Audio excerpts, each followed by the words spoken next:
think success for me really means doing the thing you love doing when no one's watching.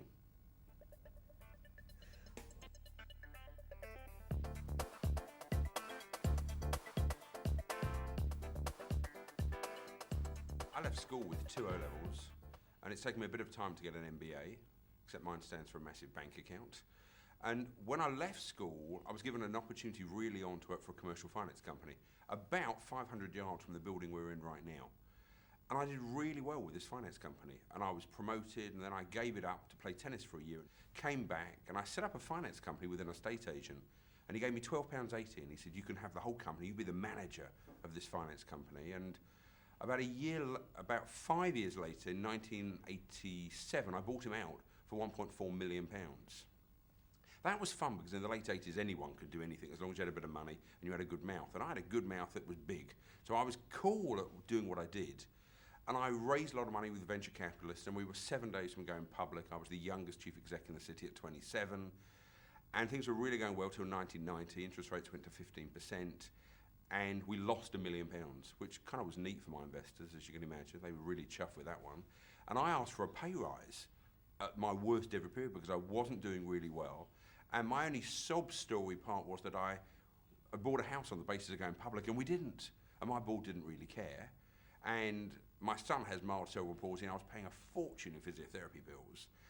And I thought, how do I earn more money? And I went outside my house one afternoon, and I was cleaning my car, and I thought, this could be my opportunity. I could use my company car to go executive car hire.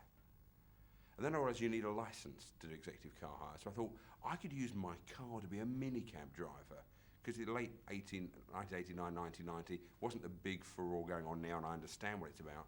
So I thought I'd go minicabbing. And I went to the local minicab office to see if I could do some driving at night, because I thought that'd be cash. And the guy went, yeah, you can, but you'll need a reasonable vehicle.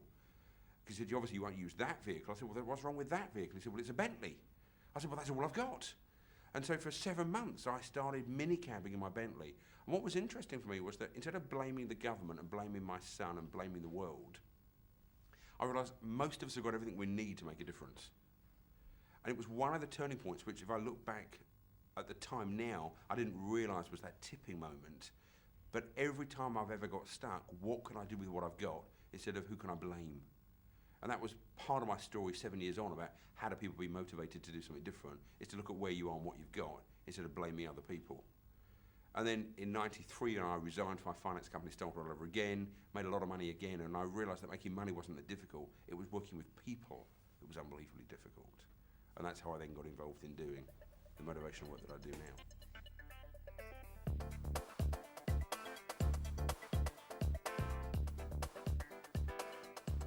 I think I'll answer it with a question.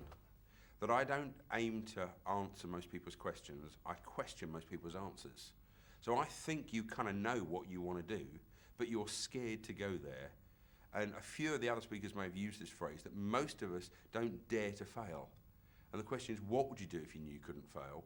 Who's stopping you and what's stopping you? So I want to ask people questions to challenge them to do something different in the moment. I'm not out to be liked. My mother and my wife already love me, so I'm not looking for more applause, I'm looking for better results. When I first started speaking, I wanted great tick marks. I wanted to be the number 10 on the marks. And now I tell people, mark me a 0 now, do something different and remark me in 6 weeks' time, because I want to be results orientated. Somebody said about Nigel, they said, what Nigel does is that he teaches you to be comfortable being uncomfortable. So I'm out there really pushing people to take one risk right now. Not maybe when I get home, because you won't. Because we've all been on courses, we've all been on seminars, and we say, someday I'll. So I decided I'll write a book called a holiday program called Let's All Go on Holiday to Someday I'll. Because I'm sure it's a great place to visit, but we'll never get there because we'll do it someday. And I wonder what would happen right now if everyone took a step right now in the one thing they wanted to do. Because they won't always get the result they want, but it'll be fun having the journey.